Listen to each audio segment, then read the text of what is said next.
My brother-in-law showed up at my office and demanded I hand over my savings, screaming, "It's your duty as a wife's sister." When I refused, he made a scene in front of my boss. My boss smirked and said, "Actually, I think you'll want to leave now." When the cops showed up, my brother-in-law's face went white. I never thought my work and personal life would collide like this, but here we are. Let me start from the beginning. I have an older sister, Sophia. We were never particularly close, mostly because of the choices she made in life and the kind of people she surrounded herself with. One of those choices was her husband, Derek. From the first time I met him, I knew he was bad news. He was loud, arrogant, and had this entitled attitude like the world owed him something.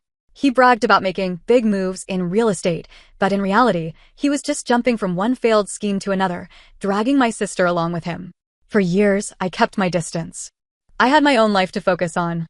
I worked hard to build my career, saved diligently, and kept a small but steady social circle. Meanwhile, Sophia and Derek were always in some kind of financial mess. They lived beyond their means, leased expensive cars, rented a house way out of their budget, took lavish vacations they couldn't afford. And whenever things got tight, they conveniently borrowed money from family. The problem was, they never paid anyone back. I learned early on never to lend them anything. My parents had made that mistake and regretted it. Every time they loaned them money, it disappeared, and Derek always had some excuse about how the market was down or some big deal was about to close. Eventually, my parents stopped giving in, and I made it clear that I wouldn't be their personal ATM either. But Derek? He never forgot about my savings. I had been saving aggressively for years. I wanted financial security, a home of my own, and a future where I wouldn't have to worry. Somehow, he got wind of it, probably through Sophia, though I don't know if she volunteered the information or if he pried it out of her. Either way, I became his target. It started with small hints. At family gatherings, he'd joke, "Hey, family should help family. You're doing so well. Maybe you can throw a little help our way." I always laughed it off or changed the subject. Then, the requests became more direct. "You wouldn't even feel it, but it would change our lives," he'd say, as if that was my responsibility. I refused every time. I wasn't going to fund his reckless lifestyle. Then came the guilt trips. "Do you even care about your sister? She's struggling. What kind of person just sits back and watches family suffer?" I reminded him that he was the one making her struggle, not me. If they lived within their means, they wouldn't be in this situation. Of course, that didn't go over well. When manipulation didn't work, the anger started. He'd get frustrated, scoff, roll his eyes, complain to my parents. But since they had already been through the same cycle, they just told him off. That's when he escalated. The day Derek showed up at my work, it was a normal Tuesday morning. I was at my desk, deep into a project, when the receptionist called. "There's a Derek here asking to see you," she said hesitantly. My stomach dropped. I knew exactly what this was about. I considered telling her to send him away, but I didn't want to cause a scene. I worked for a reputable law firm in downtown Chicago. I had spent years building my career there, and the last thing I needed was my brother-in-law embarrassing me in front of my colleagues. I sighed and told her to send him up. He stormed in like he owned the place, wearing that cocky smirk I hated. He didn't even bother with pleasantries. "You've been dodging my calls," he said, arms crossed. "I've been busy," I replied coolly. "Well, I'll make this quick then. We need the money. Now." I stared at him, barely believing his audacity. "What?" "You heard me," he snapped. "Sophia and I are in a tight spot. You've got the money. It's your duty as a wife's sister to help. Family takes care of family." I was stunned. He said it like it was some law written in stone. "I don't owe you anything," I said, keeping my voice calm. "And I'm certainly not giving you my savings." His face twisted in rage. "Are you serious? You're just gonna let us suffer? After everything we've done for you?" That made me laugh. "What exactly have you done for me, Derek?" That was the wrong thing to say. His voice rose and heads started turning. "You're a selfish little—" Before he could finish, my boss walked over. Paul, the managing partner, was an intimidating man. He was tall, confident, and had a way of making people feel small with just a look. "Is there a problem here?" he asked, raising an eyebrow. Derek turned to him, puffing out his chest. "Yeah, there's a problem. Your employee here is hoarding money while her own sister is struggling." "What kind of person does that?" Paul looked at me, then back at Derek. He smirked, and said, "Actually, I think you'll want to leave now." Derek scoffed. "And why the hell would I do that?" Paul pulled out his phone, pressed a button, and said, "Security, we have a trespasser on the 23rd floor." Derek's face paled instantly. "You're calling security?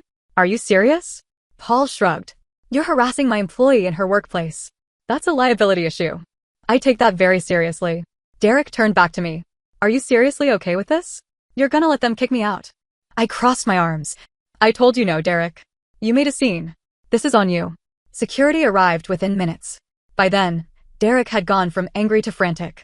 He tried arguing, but Paul shut it down immediately. If you don't leave now, we'll call the cops, Paul said, voice completely even. I thought that would be the end of it. I really did. But Derek made one last mistake. As security grabbed his arm to escort him out, he shoved one of them. Hard. Everything happened so fast. The guard stumbled back, regained his footing, and before Derek could react, he was on the ground, face against the floor, with a knee in his back. Then came the words that changed everything. Sir, you're under arrest for assault. Derek went completely white. Derek went white as the cops showed up the second those words left the security guard's mouth. Derek's whole demeanor changed. He stopped fighting, stopped yelling. His face drained of color like all the arrogance had just been punched out of him. I didn't mean to, he stammered, trying to squirm out from under the guard's grip. It was a mistake. By then, the whole office was watching. Phones were out, people whispering. My coworkers, lawyers, paralegals, assistants were all frozen in place, staring at the mess unfolding in front of them. Paul, my boss, stood with his arms crossed, looking down at Derek like he was nothing more than an inconvenience. You should have left when you had the chance. 2 police officers walked in at that exact moment. One of them, a middle-aged cop with a tired face, sighed like this was the last thing he wanted to deal with today. The other, younger and more serious-looking, immediately assessed the situation. What's going on here? The older cop asked. The security guard, still holding Derek down, responded. This guy refused to leave after being asked multiple times. Then he shoved me when I tried to escort him out. Derek twisted his head to look at the officers. Come on, man. It wasn't like that. I barely touched him. He's exaggerating. The younger officer didn't look impressed. Sir, you don't get to decide that. Derek's eyes darted around the room, probably hoping someone, me, would step in to defend him.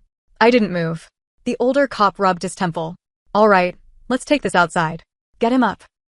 The security guard let go, and Derek slowly pushed himself to his feet. His hands were shaking. I could see the gears turning in his head, trying to figure out how to talk his way out of this. Then, in a desperate move, he turned to me. This is your fault, he hissed. You could have stopped this. I just stared at him, unfazed. You did this to yourself. That seemed to hit him hard. His mouth opened like he wanted to argue, but nothing came out. He clenched his jaw, his hands forming fists at his sides. The officers grabbed his arms, and he didn't resist, but I could tell he was furious. As they led him out, I caught Paul shaking his head with amusement. What a mess. Then he turned to me. Take the rest of the day if you need it. I nodded, grateful, but I wasn't going anywhere just yet. Because I knew this wasn't over. The fallout begins barely an hour past before my phone started blowing up. First, it was my sister, Sophia. Sophia, what the hell did you do? I didn't respond. I was still at work, and frankly, I wasn't in the mood to deal with her hysteria. A few minutes later, another text came in. Sophia, Derek just got arrested. You need to fix this. I took a deep breath and finally responded. Me, I didn't do anything. He showed up at my job, caused a scene, refused to leave, then shoved security. That's why he got arrested. Her reply came almost instantly. Sophia, you could have de-escalated. Why didn't you just give him the money? We're family. I actually laughed out loud at that one. Me, that's not how this works, Sophia. I don't owe him or you anything. Silence. Then, about 10 minutes later, my phone rang. I let it go to voicemail. When I finally listened, I rolled my eyes so hard I nearly saw the inside of my skull.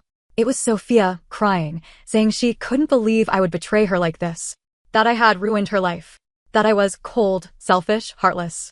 Not once did she acknowledge that Derek was in the wrong. Not once did she ask if I was okay. I deleted the voicemail and went back to work. But it didn't stop there. The smear campaign, by the time I got home that evening, my parents had called, my cousins had texted, and somehow, the drama had made its way to distant relatives I hadn't spoken to in years. Apparently, Sophia and Derek had decided to spin the story their way. According to them, I had set Derek up. I had lied to my boss to get him arrested. I had turned my back on family in their time of need. And people were eating it up. Some relatives were demanding to know why I would do this to my own sister. Others were saying I needed to fix things before it was too late. I was exhausted, furious, but most of all, I was done. I called my mom. She picked up on the first ring. I assume you've heard, I said dryly. She sighed. I have. And? I know Sophia is being dramatic, but did you really have to get the cops involved? I clenched my jaw. I didn't. My boss did. Security did. Because Derek wouldn't leave. There was a long pause. Then, finally, my mom muttered, "That boy is an idiot." I huffed out a humorless laugh. "Took you long enough to admit it." "I just don't want this to tear the family apart," she said, her voice tired. "Maybe Derek should have thought about that before storming into my office and demanding my life savings," I shot back. She sighed again, but this time, she didn't argue. That was enough for me. Then things got worse. I thought that would be the worst of it. The phone calls, the texts, the family drama. But I underestimated just how desperate Derek was. Because 2 days later, I found out he had bailed himself out, and he wasn't done with me yet. Derek got out, and he wasn't done with me yet. 2 days after his dramatic arrest, just as I was beginning to breathe again, I got a text from an unknown number. "Unknown number? You think you've won? You have no idea what's coming." I stared at my phone, my stomach tightening. It didn't take a genius to figure out who it was. Derek had bailed himself out. I should have expected this. Derek was the type of person who never took responsibility for his actions. He was always the victim, always the one who was wronged. And in his mind, I was now the enemy. I blocked the number immediately, but something told me this wasn't over. And I was right. The home invasion attempt that night, I was home, curled up on my couch with a glass of wine, finally relaxing after the chaos of the past few days. My apartment, a modest but comfortable one-bedroom in Chicago's Lincoln Park, was my sanctuary. I'd worked hard to afford it, and it was mine. But at around 11:30 p.m., my peaceful night was shattered. A loud bang echoed through my apartment. I shot up, my heart slamming against my ribs. Another bang. Someone was at my front door, kicking it. I grabbed my phone and ran to the peephole, my breath caught in my throat. And there he was. Derek. Red-faced. Wild-eyed. Fists clenched. I could hear him muttering to himself, then bang. Another kick. Panic surged through me. I stumbled back, already dialing 911. The dispatcher picked up immediately. 911? What's your emergency? My brother-in-law is trying to break into my apartment, I whispered, my voice shaking. He was just arrested 2 days ago, but he's outside kicking my door in. The dispatcher's tone changed instantly. Are you alone? Is there another way out? I'm alone, I whispered. No other exits. Stay on the line. Officers are on the way. Another bang. Then, Derek's voice, slurred and furious. You think you can ruin my life and get away with it? Huh? Open the damn door. I pressed myself against the farthest wall, shaking. I knew he was unhinged, but this was beyond anything I had imagined. Minutes passed like hours. Then, sirens. The sound of them jolted Derek out of whatever drunken rage he was in. I heard him curse, then the pounding stopped. I peeked through the peephole again, just in time to see him sprinting down the hallway. Then came the shouts. Chicago PD. Stop right there. I didn't even realize I was crying until I felt the wetness on my cheeks. A few moments later, there was a knock, a much calmer one this time. Ma'am? It's the police. I took a shaky breath, unlocked the door, and opened it to find 2 uniformed officers standing there. One of them, a no-nonsense woman with sharp eyes, asked, "Are you okay?" I nodded quickly, wiping my face. "Did you get him?" The officer nodded. "We caught him trying to run down the stairwell. He's in custody." Relief flooded me so fast I almost collapsed. But as I was thanking them, the second officer frowned at his radio. He stepped aside, listening intently. Then he muttered something to his partner. She turned back to me, her face unreadable. "Ma'am, we need you to come down to the station with us." I blinked. "Why?" The officer hesitated, then said, "Because Derek wasn't acting alone tonight." The real mastermind. My blood ran cold. "What do you mean?" The officer exchanged a look with his partner, then sighed. "Your sister, Sophia, was the one who drove him here." For a moment, I couldn't even process what he was saying. "Sophia?" I repeated blankly. "Yeah," the officer said grimly. "She was waiting in the car outside. When we arrested Derek, she tried to speed off, but another patrol car cut her off. She's being brought in now." I felt like I had been punched in the gut. I had known she would be mad. I had known she would defend Derek. But I had never thought she would help him try to break into my home. She knew what he was doing? I stammered. The officer nodded. "From what we can tell, yes. And depending on how involved she was, she might be facing charges, too." I felt numb. This was my sister, my own flesh and blood. And she had helped this lunatic try to terrorize me. I grabbed my coat, my mind racing as I followed the officers down to the squad car. Because one thing was clear now. This wasn't just about money anymore. This was war. This was war. The ride to the station felt surreal. The streets of Chicago blurred past the car window, but my mind was stuck in a loop, replaying everything that had led up to this moment. Derek storming into my office. The screaming. The arrest. My phone blowing up with my sister's rage. Then tonight, him outside my apartment, trying to break down my door. And now I knew Sophia had been in on it. I wasn't sure which part of that made my stomach churn more, the fact that she had driven him there, or the fact that she hadn't even tried to warn me. The officer driving finally broke the silence. "You don't have to talk to them if you don't want to," he said, eyes flicking to me in the rearview mirror. "But I'd recommend you at least hear what they have to say." I swallowed hard. Is she under arrest?" "Not yet," he said carefully. "That depends on what she says. Right now, she's being detained for questioning." I wasn't sure if that made me feel better or worse. The interrogation room when we arrived at the station, they led me into a side room. A standard interrogation room like you'd see in any crime show. Gray walls, metal table, too bright fluorescent lighting. And sitting across the table was Sophia. Her hands were clasped in her lap, her face blotchy from crying. She looked up as I entered, and for a brief moment, I saw something in her expression: relief? Hope? But just as quickly, it was gone. "Take a seat," the officer instructed. I sat down slowly, my eyes never leaving Sophia's. The officer leaned against the wall, arms crossed. "Your sister agreed to speak with you." He turned to me. "Do you want this conversation recorded?" I hesitated. "Yes." The officer nodded and pressed a button on a small device. "All right, you can talk." Silence stretched between us. Then, Sophia let out a shaky breath. "I didn't know he was going to do that." I scoffed. "You drove him there." I thought he just wanted to talk to you," she stammered. "I didn't know he was going to try and break in." I swear. I narrowed my eyes. "And when he started kicking my door in? When you heard him screaming? What, you just sat in the car and did nothing?" Sophia's lip trembled. I was scared. I clenched my fists. "Scared of what? That he'd get caught? Or that maybe you were finally realizing the kind of person you married?" She flinched at that. For the first time in years, I saw something in my sister's eyes that wasn't entitlement, wasn't anger, wasn't manipulation. I saw fear. And then it hit me. "You're afraid of him," I said, my voice quieter now. Sophia's eyes darted away. I leaned forward. "He's hurt you, hasn't he?" Her shoulders shook. She didn't answer, but she didn't have to. I felt my stomach twist. My sister, who had spent years defending Derek, excusing him, covering for him, was sitting in front of me, barely holding herself together. "Why didn't you just leave?" I asked. Her breath hitched. "Because he said if I ever left him, he'd destroy me." And just like that, everything fell into place. I had spent so long resenting my sister, so long thinking she was just as manipulative as Derek, that I never stopped to consider that maybe she was just trapped. I sat back, exhaling slowly. "Sophia, do you want out?" She swallowed hard, still avoiding my gaze. "Because if you do," I said carefully, "this is your chance." She finally looked at me. And for the first time in years, I saw the sister I used to know, the one who laughed with me as kids, who protected me from bullies, who wasn't just Derek's wife. Tears spilled down her cheeks.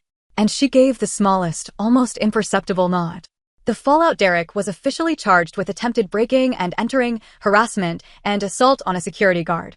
His record meant the judge didn't go easy on him. He was denied bail this time. Sophia, on the other hand, finally filed for divorce. It wasn't easy. Derek fought it every step of the way, sending her threatening letters from jail, using every trick he could to manipulate her. But this time, she had help. Me. I got her in touch with a divorce lawyer, one of the best at my firm.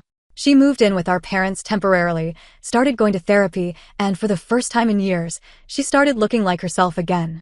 Our relationship wasn't magically fixed overnight. Years of resentment don't just disappear. But for the first time, she wasn't choosing Derek over me. She was choosing herself.